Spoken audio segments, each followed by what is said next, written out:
Yeah, hi, for people I've not met yet, I'm Ed. I'm not here, don't worry, to talk about what we do and how it works. I'm here to talk about influence in general and sort of how the science and research that I've done and other people have done can and should really, I think, affect how we think about influence and how we think about our marketing, both when using Herdify, but also when not using Herdify. So I want to start with a quote. Thinking is to humans as swimming is to cats, which is a quote from Daniel Kahneman, who's a Nobel laureate. He's a neuroscientist. I'm pretty sure that quote's from a book he wrote called Thinking Fast and Slow, which is a very popular book. I must admit, I haven't actually read the book. That is a quote that came to me by word of mouth. So, and it's a quote that's been shared a lot. It's in a lot of marketing blogs online as well. And what I'm going to talk about tonight is what it really means and then how we can use that. It's the insight it governs in our marketing. So to complete the quote, thinking is to humans as swimming is to cats. We can do it, but we'd rather not. And so what the insight that Kahneman's getting at there is that whilst we can think, and we are, the most sentient of animals, we have the largest brain size to body ratio, we actually like to avoid thinking as much as possible and being lazy about it. There's lots of evolutionary reasons why. But the key is that we don't like to think very much. And one of the main ways in which we avoid thinking is by copying people around us, copying the decisions that other people have made, effectively outsourcing our decision-making to other people, letting them make our decisions for us, and then just copying those decisions once they've already been made. Now, collectively, when you get lots and lots of people doing that, you end up with humans behaving as herd animals. Everyone's copying everyone else, then you get herd behaviors. You get lots of people doing the same thing at the same time. And culturally, buying the same products, listening to the same sorts of music, things like that. Now, one study from the early 2000s actually showed that you can generate the success of brands like the iPhone, for example, in simulations where everyone just copies at random. So you have a society and everyone's just copying everyone else at random. There's no concept of products being better than each other. There's no concept of how much money they're spending on marketing. You can generate super successful products just through random copying. Now, I'm not saying that means we don't need marketing and we shouldn't be bothering with it, but I'm saying that gives us some insight that there's this powerful force that we, as marketers, want to be working with rather than against when it comes to running our campaigns, because doing so allows us to get basically the best effects for our money. Now, how do we actually bring that kind of thought into our campaigns? The first thing to do is to understand how influence works. And so what I'm actually going to talk about tonight are three key kind of factors that make influence more likely to happen between two people. And then I'm going to have some examples, which are kind of, in many cases, just sort of thoughts that I've had about how you might actually apply this in your marketing. I should say, if you have any questions as we're going through, I'm happy to take questions as we go through. We'll also have questions at the end. The first thing it's important to understand about influence is that it's often what people would call a pull rather than a push. And let me explain what I mean by that. When I was researching at the uni here, we researched the spread of pretty much anything. We researched the spread of opinions, the spread of products, the spread of diseases, the spread of animals and bacteria between people, and spread of pretty much anything. And what we found was a common factor, as a key determinant of how fast things spread and how far things spread, is whether it's what we called a push or a pull process. And what that means is the chance that influence happens, is that dependent on the person influencing something else or the person being influenced? And what we find with products is nearly always it's actually dependent on the person being influenced. So that's the important factor. And what that means as marketers is when we're talking about influencing people, we really want to think about the person we want to influence rather than the person doing the influencing. And that's important for lots of reasons. One of the main reasons is that the connections and the relationships between people are normally not symmetric, or much less likely to be symmetric than symmetric. So people have done studies, for example, where in a high school, they've asked all the children to name their best friends, and they found that 80% of the links are not reciprocated. So 80% of people that the kids were saying were their friends weren't saying they were their friends back. So that's an important thing to take into account when we're thinking about these factors that make influence more likely to happen. Is we're all often, and in this case, we're always looking at the perspective of the person being influenced rather than the person doing the influencing. So the first thing I'm going to talk about is trust, or being genuine, really. So this stat comes from a Nielsen study from 2011. It's still the biggest survey really done on this sort of like what influences people in marketing. And the key stat here is that 92% of people trust their friends and family over all other advertising. Now, why do they do that? One of the key reasons when we look into why people trust their friends and family is because they don't believe they have ulterior motives. They believe their recommendations, their referrals are genuine. And that lack of suspicion enables them, or means that they're kind of much more likely to take on that influence from that person. Being genuine is really important to humans. In fact, there's studies that show that you can get people to change their opinion by asking them to write essays giving the opposite opinion. So you get people to write the opposite opinion, and eventually over time, their opinion changes towards that. However, if you give them a big monetary prize for writing that essay, completely erodes the effect. Their opinion won't change because they can justify the fact they're writing those essays because of the monetary prize, not because they have sort of a positive relationship towards that opinion.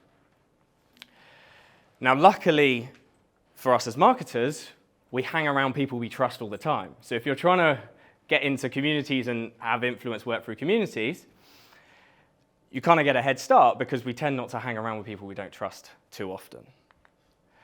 So in terms of how can we apply this in our campaign, so for each of these three factors that I'm going to talk about, I've kind of broken it down into 4 sort of influence-based marketing channels that we might consider. So influencers, referrals, reviews, and word of mouth, and how you might use that fact or the scientific insight to generate more successful campaigns in those channels.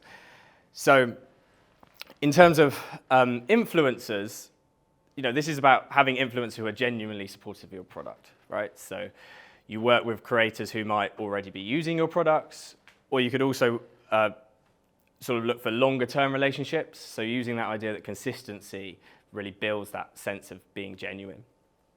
In terms of referrals, so referrals without monetary rewards are likely to be much more effective than referrals with monetary rewards. So you might think, okay, how do you motivate a referral without a monetary reward? You can have things like limited invitations, like, Gmail back in the day. Gmail was an invitation-only service. Or, like Monzo, like a lot of the finance apps use them, and also waitlist skips. So I think at one point on Monzo, you could jump up the waitlist by referring your friends to join the waitlist. That sort of system. With reviews, you can look at verifying your customers. Now, you might think that people trust reviews. In general, they don't really. So if you can verify your customers, that really helps. And also having realistic distributions is a bit of a sad one, but having realistic distributions of positive and negative reviews. People don't really trust it if they're all 5-star reviews, unfortunately.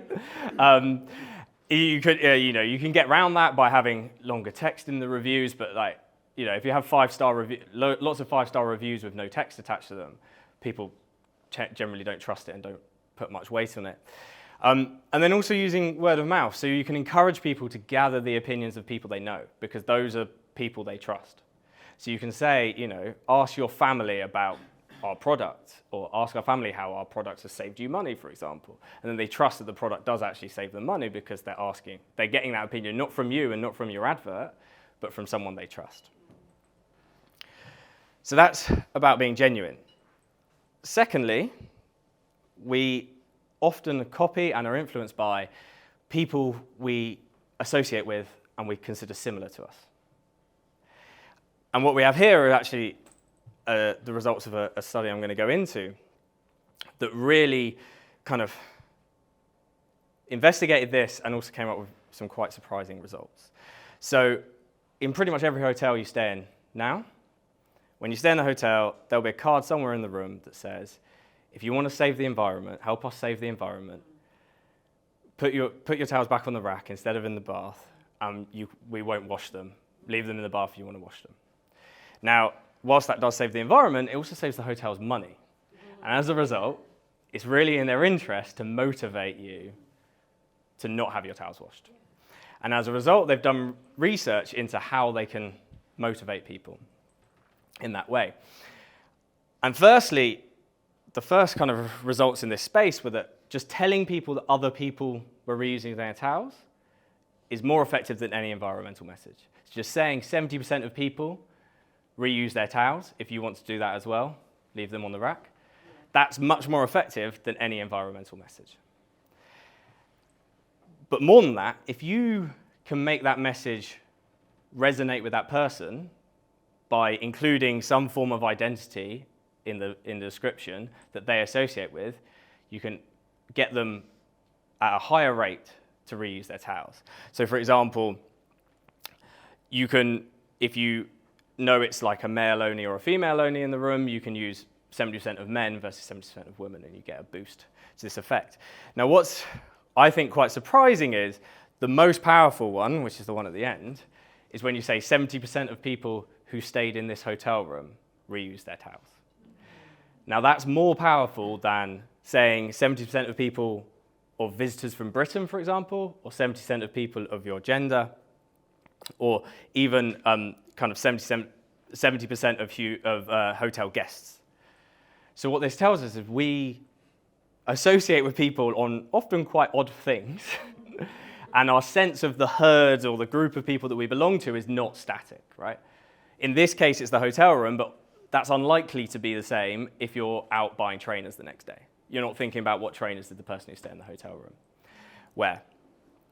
Now, luckily for us as marketers, we associate ourselves in general in society with people who are like us in lots of different ways, right? We hang out with people who are more likely to have similar interests and activities than us, be similar ages, have similar characteristics. So people who are friends are much more likely to have like similar fitness characteristics, even if they share no fitness activities together. We also, sort ourselves by sort of behaviors like smoking and things like that. Smokers are more likely to hang out with other smokers. Also, our cities and the way that our cities are structured mean that we end up hanging out with people of similar wealth a lot of the time, similar affluence, also similar life stages, similar ages. I did some work when I was at the uni into Bristol itself, actually, and there we found that the second most important thing that kind of determines where people live in Bristol is sort of affluence, but like a historical sense of affluence. So that's something we can use as marketers because people are hanging around people that they're likely to copy. And so how can we kind of really kind of activate that? So with influencers, you can find influencers who are part of a community already and associate with the people they are that they might copy. So a really good example of this would be like gym influencers, right? The gym influencers are people who go to the gym. Gymshark aren't, hunting out Kim Kardashian. They're finding the person who's like the biggest guy in the gym. Similar to this, micro-influencers, because they're much more likely to be embedded in the communities that they're in. With referrals, you can target the rewards with a referral towards the person who's going to give the referral. So for example, say you've got a customer who is, they're always there day one, new releases, they want to make sure they get like the new products as soon as they've come out. Give them early access and give people they refer to early access, because they're likely to be hanging around with people who also want early access. Same thing at the other end of the scale. If you've got someone who's always shopping in the sale, in the discounts, they're likely to be hanging out with other people who also want to find those discounts. So that's the sort of referral system that might be more effective for them. With reviews, you can go for location-based display, which is a new feature that's about to be released in Yotpo, I believe. So you can geolocate the user on the website and then show them reviews that are actually for the place they're in. So instead of having a random review for the product, you can have someone in Bristol said this about the product. And that sense of kind of camaraderie means that they're more likely to believe the review, and they're more likely to be activated by it. With word of mouth, you can make word of mouth, motivate word of mouth within group identities. So for example, you can say people like talk to your neighbors about this, or other new parents. And that works on two ways. Firstly, going back to the, humans thinking for humans is like swimming is for cats. You're doing some of the thinking for them. Who would they share this message with? You're giving them the answer to that. And also, it means people will share it along the lines which your product, other people your product might help. You can also use personalized ads to motivate sharing those ads. For example, if like a Bristol-specific ad is more likely to be shared with other people who live in Bristol. So that's sharing with someone like us. And the final one is a little bit more abstract, and that's that kind of reciprocation is everything. Rarely does influence happen one person to one person, and that's it. We are remember, we're looking at the point of view of the person being influenced. Those people need to be influenced multiple times. So there's a study from 2008 by Damon Centola, who did this in the US, on a US university campus, and they were looking at a free fitness referral program, basically. And it was in 2008, so it was via email. But what they found was that the referral that was the most effective was the fourth. So it wasn't the person who told you about it who was most likely to get you signed up. It was the fourth friend who suggested that you might be involved. You might want to get involved. And what this means is that as a marketer, you've got to build campaigns that can hit people, or not hit people, that's quite a strong way of putting it, that reach people multiple times, and also reach people multiple times through multiple people. So I did some work at the uni. This is a long time ago. This is about 10 years ago now. We were doing some work into drone strikes, which is not quite marketing, but one way of thinking about it is that a drone strike is kind of like a big advert for a terrorist organization, right? Terrorist recruitment goes up after the US drone strikes. That's just what happens in the Middle East. And what we found was that lots of little drone strikes was a better recruiter for terrorist networks than like one big drone strike effectively, because the messages interacted with all those little drone strikes, interacted with each other within communities, and then influenced people over and over again. And that's what leads people to sign up to terrorist organizations. So you can flip that into marketing. What does that mean for marketing? That means that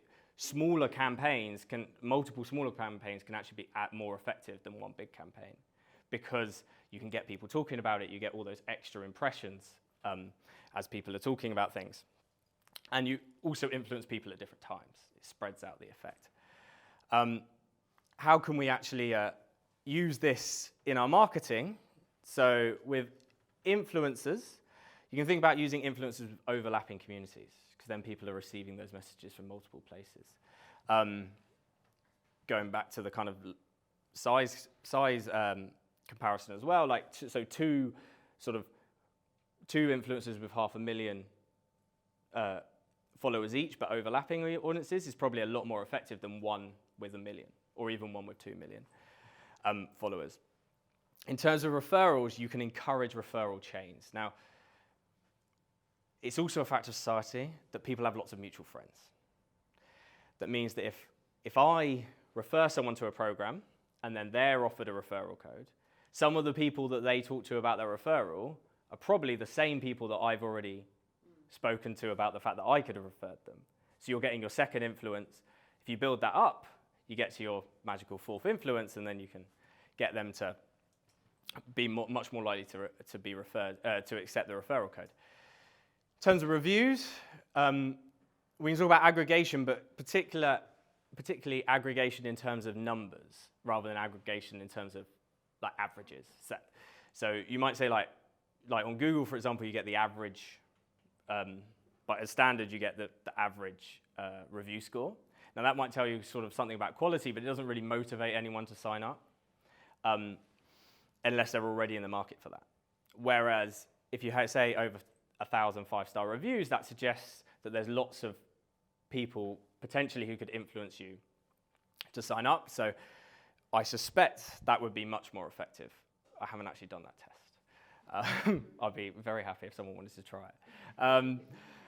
In terms of word of mouth, you can target adverts to word of mouth areas, because wherever the word of mouth is happening, if you target your advert, then that's like another impression in the mix. Your adverts that go there are more likely to be spoken about, and that means that each of your adverts generates more impressions itself. And therefore, your campaigns ultimately are going to be more effective, because they're going to generate more secondary impressions and going to have more people coming back. They're also more likely, your digital campaigns are more likely to be the fourth or fifth time that someone's heard about the brand, and therefore they're more likely to convert at that individual point. So that's all I've got to say. To summarize, I think it's important as marketers to think about marketing to herds of people and groups of people rather than necessarily just individuals. And I think I haven't mentioned virality at all, and that's intentional. Having a viral video or whatever isn't everything when it comes to influence. In fact, there's some evidence that if you spent all your money trying to go viral, it's not very good, that your money wouldn't be that well spent just because it's so hard, right? But even things that aren't viral can have an effect on influence and be successful due to influence. And so as marketers, if we can build campaigns that sort of can make messages pass between people that seem genuine, reach people through multiple routes from people like them, then we can have much more successful marketing campaigns. So that is me, and I'll like to answer any questions.